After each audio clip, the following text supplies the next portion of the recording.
Welcome to this podcast today, where I'm very, very pleased to be joined by Ana Santos, a renowned Filipino journalist who has written extensively about the Philippine migration experience. I've had the honor of meeting Ana in person in the Philippines when I used to live there a few years ago. So it's my honor to have her on the podcast today. We're going to discuss emotions and economics, an analysis of the Philippine media coverage of Filipino migration experience. As you will find out, the Filipino migration experience is one to behold and one to really learn from because of how extensive and global it is. So without further ado, I'd like to introduce Ana P. Santos, who is going to do this discussion with me today. Hi, Itayi. Thanks so much for having me. I'm very happy to be here. Thank you very much, Ana. So before we start, and I have a few questions for Ana, let me just acknowledge that this is a Global Migration Media Academy initiative, a very, very innovative and unique platform that we've, as IOM and other partners, have established to standardize and mainstream media training on migration, as well as strengthen ethical and accurate reporting on migration. We are very grateful for the funding from the Nippon Foundation, and I think you will find, if you go to the website, that this is a very, very, very interesting initiative that we definitely should share more widely. Okay, so Ana, let me start, of course, with the obvious, emotions and economics. That's quite a catchy title. How did you come about that? Well, I tell you, when we were analyzing the dominant framing of the OFW or overseas Filipino worker experience in the Philippines, we found that it was really these two things, emotions and economics, that framed that kind of experience. What are we talking about? So it was mostly the emotions when there was a lot of news coverage about the death of an OFW, about the sentencing of a Filipino migrant worker in another country, for example, for an alleged crime that had been committed. And that sparks a lot of national indignation and outrage. As you can imagine, this is something happening to a Filipino, a fellow Filipino. So that's one hand, emotions. But on the other, there's also the side of economics.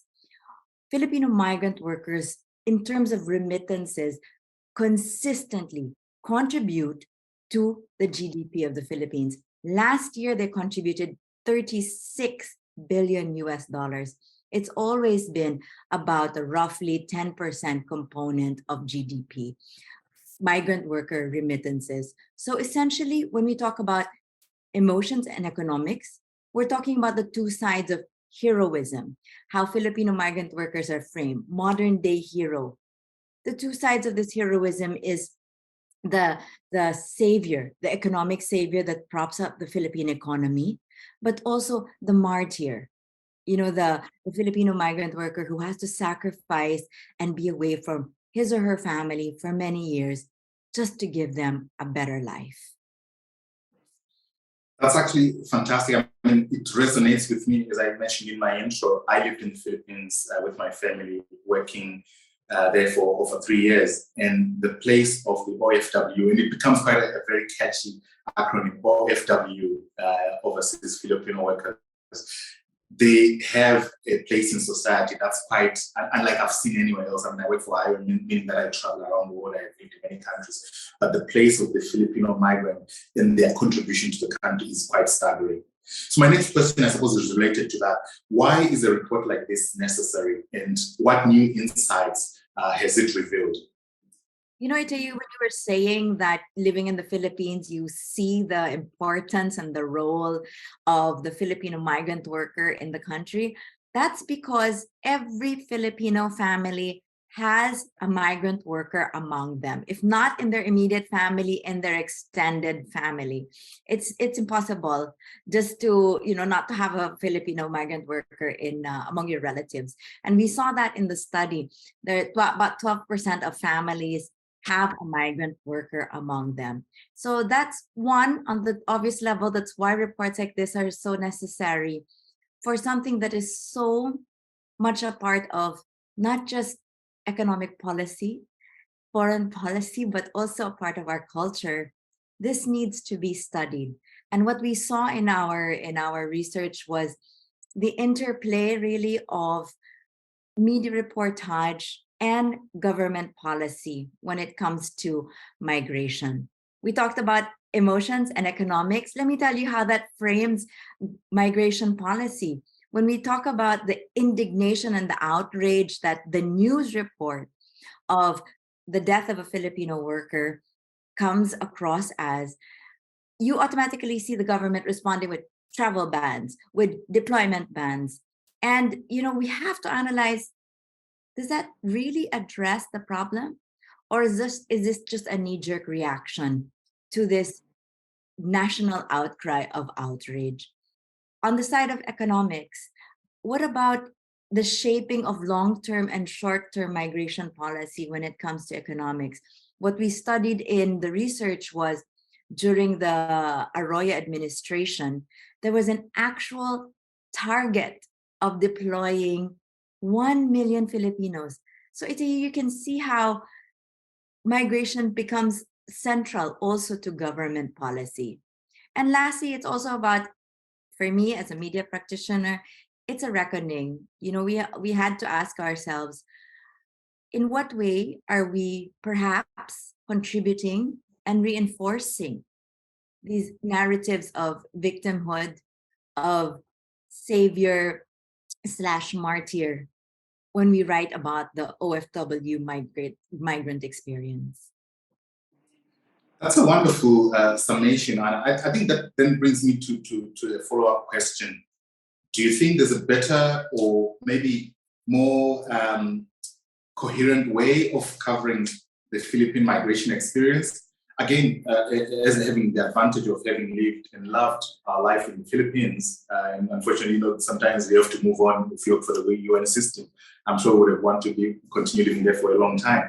But the sense I got was that, again, if you see the structures, how even at the airport, one of the revealing things was at the airport, knowing that there are sort of areas that are designated for OFWs when they come back. So that special place in banking halls or in other features of the administrative issues, like the bureaucracy, you have special lines or special queues or special zones for OFWs. Do you think then media is doing justice? Because you mentioned the emotion part where, for example, maybe it's not done, it's overdone when there's a tragedy somewhere, but is there a middle ground? How can you sum up that? That's a hard question. Yeah. But I will say, we did see the top line reportage of the Philippine media on OFW issues was mostly sporadic and sensationalized. That's why, it was a lot of emotions, but it was also in response to breaking news, right? When there's an OFW that is sentenced, when there is an OFW that has unfortunately or tragically died somewhere, that is immediate news by the very definition of what news is. Now, what are we missing in terms of opportunity? I think it's reporting on the everyday life of a Filipino migrant worker. And that comes from right before you leave. What are the factors pushing you to leave? Beyond the top line of economic opportunity, economic need. And then again, tracing that throughout the migration trail, when you are actually leaving, and then when you're in your host country working, and then when you return. So there's this real opportunity to have a deeper analysis of that, the life of an OFW. What is it like? There's so much in terms of moments of joy and agency across that loneliness, right, that you have to live with as a migrant worker. From a media practitioner's point of view, I think we also need to really analyze, where are we now in this migration policy?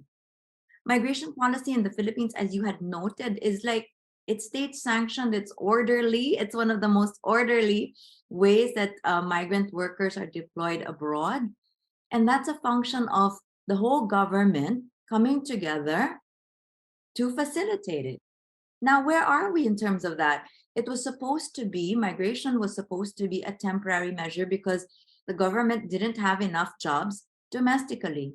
40 years onwards, Itayi, we still don't have jobs for the Filipinos to choose from and actually stay at home. Why? And at the same time, 40 years, the migrant workers who first went off, they were men. They were the ones who were providing the muscle and sweat equity in the Middle East and the oil rigs and all of that. But the Middle East, which continues to be the largest or the place where most OFWs go to, you will never get citizenship there, Tayi. So what happens now, 40 years after, to these men who went off when maybe they were in their 20s and in their 30s? They will have to come back. What do they have to come back to? I think that the government needs to prepare for this eventual need to reintegrate our migrant workers in the Middle East who have aged out of that labor market there. And I'm not just also talking about the natural aging out of a worker. We also have to think about the global issues that are coming into play. In Saudi Arabia, which is again one of the top destination countries for Filipino migrants, you have Saudiization or the nationalization of the government. They want to give more jobs to their nationals rather than giving it to migrant workers abroad. What is the impact of that to the Philippines and the migrant worker? And lastly, I just like to say that there's a need for a deeper interrogation of policies. We mentioned earlier travel bans. Yes, those are the most obvious, but also like the government initiated in 2022 a new age of deployment for Filipino migrant workers, specifically female. You have to be at least 24 to go abroad as a domestic worker. You've been in the Philippines. You know that by 24, a lot of migrant mothers already have 2 children to support. So I don't think that is going to, or we need to interrogate, how is that helping migration policies and safe pathways to migration? Or is it just contributing to trafficking links and trafficking opportunities? Wonderful summary again. And I mean, just to say to anyone listening in or who's going to be listening to this and watching this podcast, please look up Anna Santos' work. Incredible work that she's done over the years. In fact, I think I met you first one December. I'm trying to remember if it was 2018 or 2019 when you were being awarded one of 5 luminaries in the Philippines who were being awarded an award by IOM Philippines for your work on migration. I think you had 4 other highly regarded Filipinos on the rank there. So again, please look up her work. She's written extensively. She's spoken extensively about this. So it's worth looking up. So let me take maybe to sum up on the report itself. If you were to choose maybe 1 or 2 key takeaways, I mean, you've really given a really very good snapshot of the situation. I'll give you a few seconds to maybe to think about it, but really key takeaways that you think either government or the OFWs themselves, or anyone who has a very keen interest on this topic, what can they take away from the report? I think it's really how media reportage shapes government policy, and in turn, how government policy feeds into media reportage. So that's one thing. And I think also, I'm a Filipino reporting on Filipino migrant issues. I think we need to take a hard look at ourselves when it comes to how we frame this issue. When I said earlier that, are we perhaps reinforcing or contributing to the victimhood of the migrant worker? I'm talking about, and this is painful for me to admit, I'm talking about the dominant framing of the migrant worker as destitute, as desperate. And that contributes to the othering of the migrant worker, which is really an irony, because as you said it, everywhere you look, there's something about the migrant worker, whether it's the airport, the malls, right? Where a lot of Filipinos spend their time. But then there's also that very sense of distancing, right? From the migrant worker experience, because the way that it's been framed, it's someone who is victimized, someone who is always in tragic circumstances when they go abroad.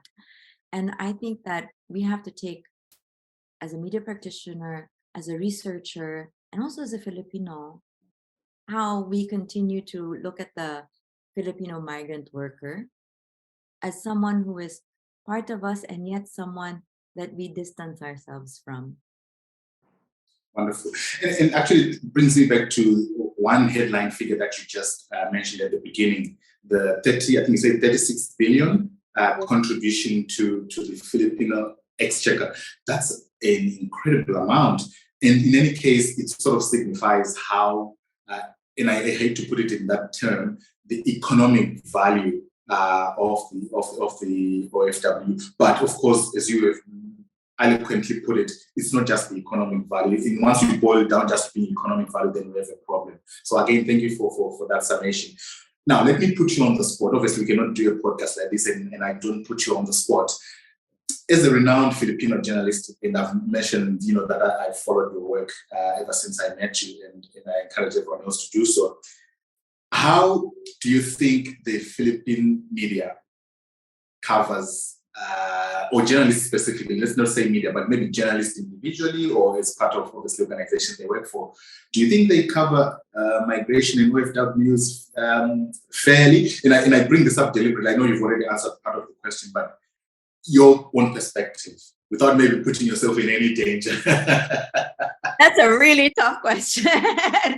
And as I said, you've already answered part of it quite well, but I do want to put you on the spot on that. And maybe also give a solution. If you think there's something lacking, then what's the solution? I think one is, okay, the question was, how is Philippine media covering OFW issues? I think that they're doing the best that they can, given what. I'll talk about it in terms of wide picture first. So, in terms of the Philippine news cycle is incredibly complex and just fast. What am I talking about? I'm talking about the Philippines being the third most country most prone to natural disaster. That means that you're running from one typhoon to another, and sometimes from one typhoon to a volcanic eruption to an earthquake. And then at the same time, you're talking about other political issues. During the past era of the administration, there was a lot to cover. And I'm telling you, I was still a reporter back in the Philippines at the time. You could hardly breathe. Yeah, I know what you I know that time. I remember that time still.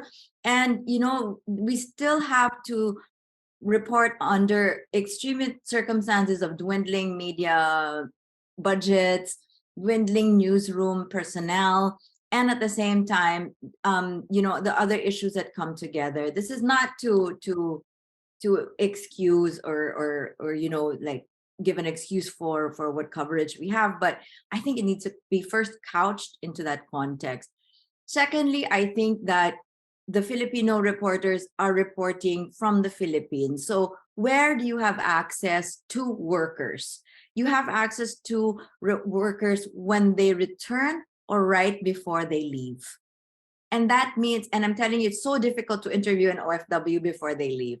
They're not in a frame of mind to discuss, and I get it. I totally get it. I'm about to leave my family. I have to think about the money I need to leave behind, all the paperwork, etc. They're not in a framework to talk to a journalist like me about, why did you decide to leave? Oh my gosh. So I think that we need to, first of all, I understand that that's where they have access first. And so where do we now go? I think the deeper issue is looking at migration across its cycle, from deployment to what happens in the host country, and then when you return. And I think that this is where, cross-border collaborations now become really important for journalists, so that we can not just follow the trail of the OFW migrant experience, but as we know, migration and trafficking are two closely related things. And I've seen so much that when it comes to trafficking, there's a chain of actors that are complicit in the oppression and in the trafficking of migrant workers across borders. And we need to be able to look at that and see who is accountable. Wonderful. And actually, it's very timely too, as you know, yesterday was World Day Against Trafficking in Persons. And in this region, we are grappling with the issue of online scams. And again, I think that's a very, very important call to action, I think, on the media to be able to cover this topic and ensure, first of all, the most important part, informing potential victims of what's happening and ensuring that the public is aware of this. That's a very, very good segue into looking at the issue of storytelling about migration.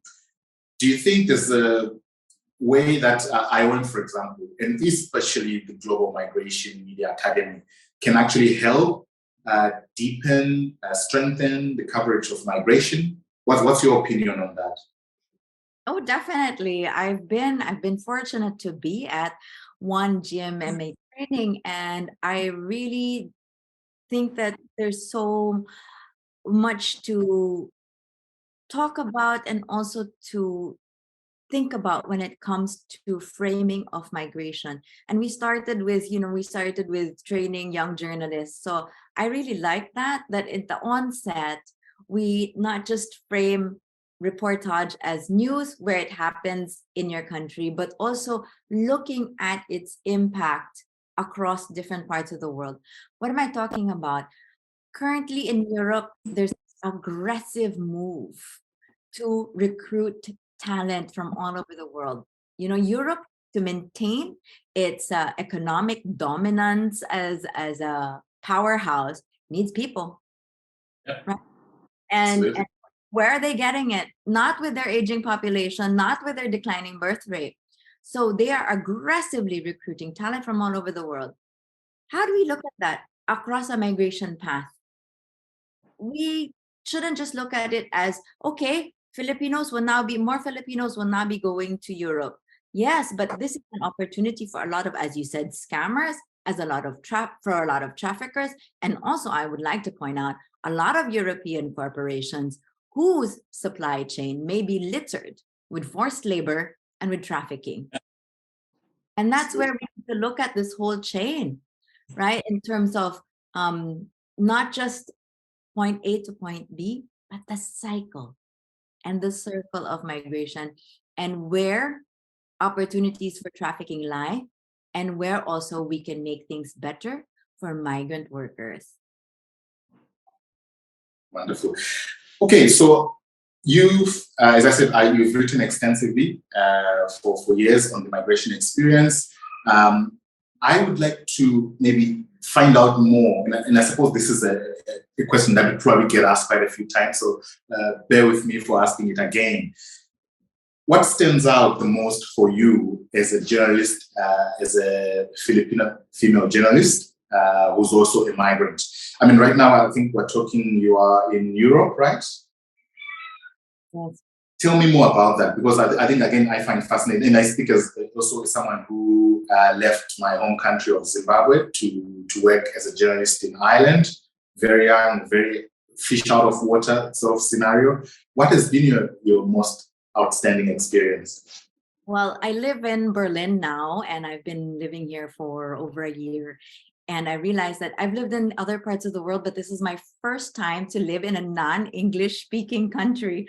It was such a culture shock for me to go to the grocery and what am I buying? That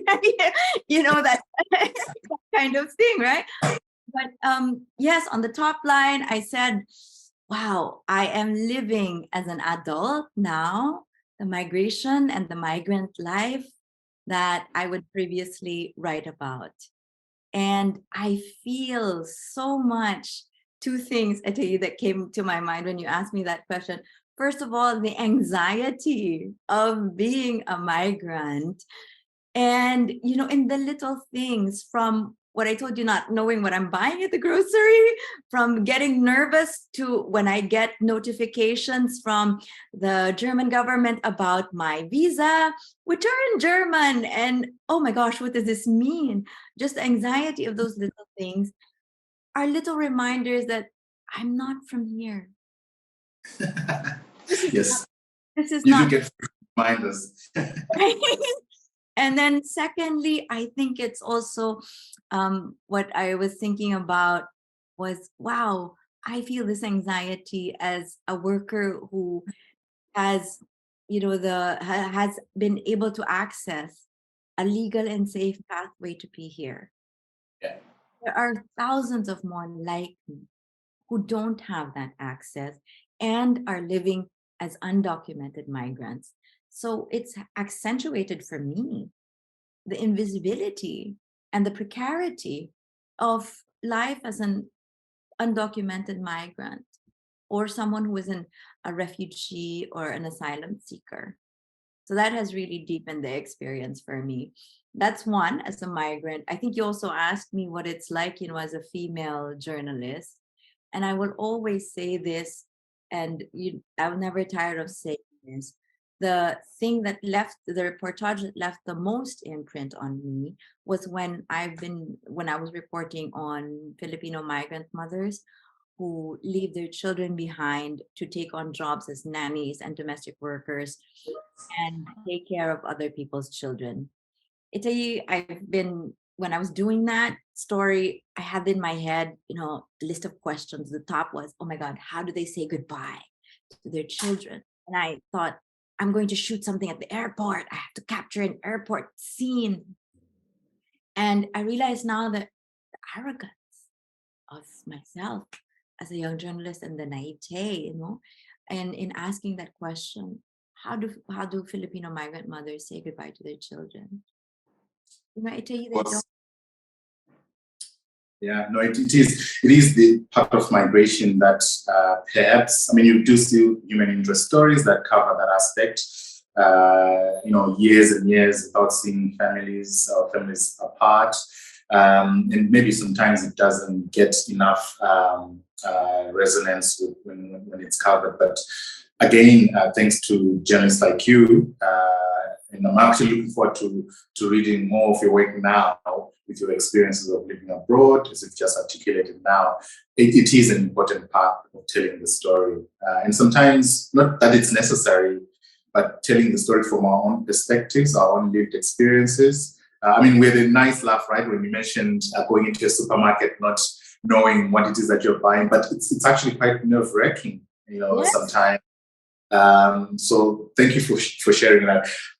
I think you've really summarized the emotions and economics part that I can see why this was such a well thought out article. Obviously, we just touched very small part of what is an extensive report. And please, we'll share the links to the report. Please read it and make sure that, as I said, also follow Anna's work.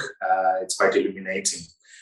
Anna, I don't know, before we conclude, if there's anything else that you want to add about anything really, migration, the Philippines, where we are in the world. And you talked about also the Philippines, of course, affected by storms. And one of the staggering things that I found out when we lived there, that, the Philippines faces up to 20 extreme storms. Like right now we're talking, there's another storm that just making its way to the Philippines. After a few days, another one just left.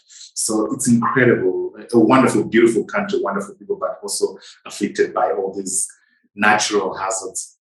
Yes. I don't know if you anything. I think one aspect of migration reporting that we can also think about is the intersectionality of issues. You talked about extreme weather conditions. I don't call it climate change anymore. I call it climate induced emergencies. And it affects so much of how life is lived in the Philippines, but also why people decide to move, why people decide to migrate, and sometimes also take up unsafe and illegal pathways to migration because there's nothing else available. So I think that there's that opportunity to look at the intersectionality of issues and tie it into one of the most pressing being climate-induced emergencies. One thing that we saw was, where do you put an OFW story? It is always reported on when it's just a tragedy and so on, but we need to tie it in with other things that are happening. And another dominant theme or dominant occurrence in the Philippines are climate-induced emergencies, and it is definitely linked to migration. We need to study that. Wonderful, Anna. That's actually a perfect way to round up our podcast today, because those are the times we're living in. And unfortunately, without real global action, another COP conference is coming up soon, COP28, and we really don't know what will come out of that. But having seen the heat waves in the north and the flooding in many parts of the world, it is really concerning, and it is all intertwined with migration. So thank you again for that wonderful summation, which just leads me to conclude by saying the report is a fantastic example of how to look at a prevalent situation of migration for any given country. And I think the Philippines is always held up as a country with a wonderful, but also, as Anna has outlined, quite challenging, sometimes quite tragic tenets of migration, but merging those two and making sure that ultimately it is after looking up the people who are contributing, as Anna said, 36 billion, but that's not the end of it all. They have families, they have lives to live. How do we make sure that, especially as IOM, we get to protect these people, we get to ensure that their lives are not in jeopardy? I mean, one of the really heartbreaking stories, as you mentioned, was the treatment of some of the OFWs and any other migrants around the world. We mentioned yesterday being the Anti-Trafficking Day. Many people are suffering right now as we speak. I think it's estimated up to 50 million people are living in slavery or bondage in this day and age, in 2023. So having journalists like Anna and many others out there who really chase the story and really tell us what's happening when you remove the covers of migration is vitally important. And I think that's where the Global Migration Media Academy comes in, to work with journalists like Anna, but more those who can follow Anna's footsteps and direction to be able to cover migration ethically. We're not asking for special favors as IOM. We're not saying, no, always cover migration in a very favorable way, because we know we are the practitioners working every day that whilst we always say, migration is very, very positive for the communities where people are living and where they are going to, but a lot needs to be made sure that migrants are protected and that migration is of benefit to society. So Anna, just to check on, I'm with the IOM, the regional media representative for Asia Pacific. I've been with IOM media team for a better part of 10 years now. How do you think journalists can work together with organizations like IOM to ensure that migration is covered properly? Itayi, I'll share one story. Dr. Marla of the Scalabrini Migration Center, I'm a total fan of their work, and they have a lot of research on Filipino migration issues. She told me, Anna, whenever we have a research that's launched and we invite the media, nobody comes. And I was like, I'm sorry, Dr. Marla, but she was asking me, how do we get more media people to be engaged in research? And that's a question that I think IOM and Scalabrini Migration Center both have in common. And I think, we can start off from that question. How can we get journalists to be more interested in research? We are, but also to have the time to go through it and better understand it. And I think that's where journalists and media practitioners can work together better.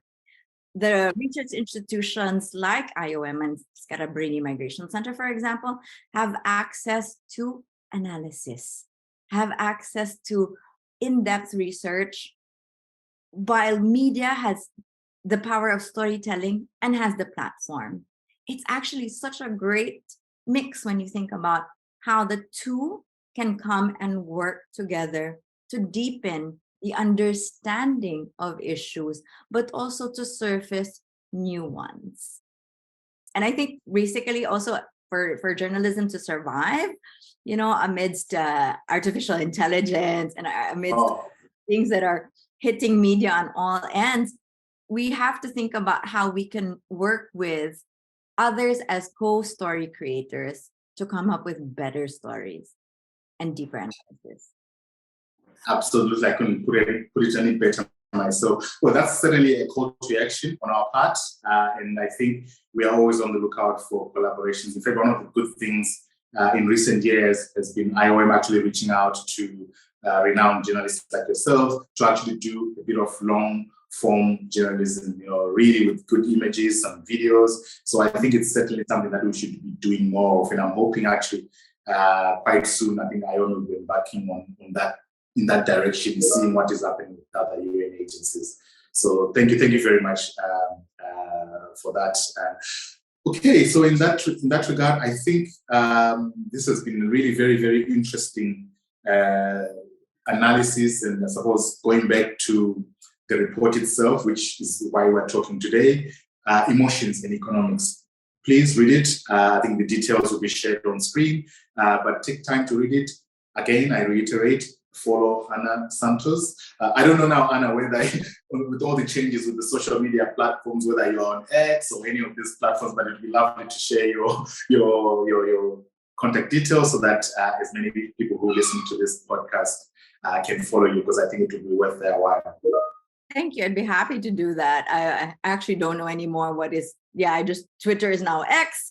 So I'm not as of this podcast, but I am on Instagram and on LinkedIn, and I'd be happy to send the details for that. Yeah, absolutely. Well, thank you very much. And I hope you enjoyed this podcast.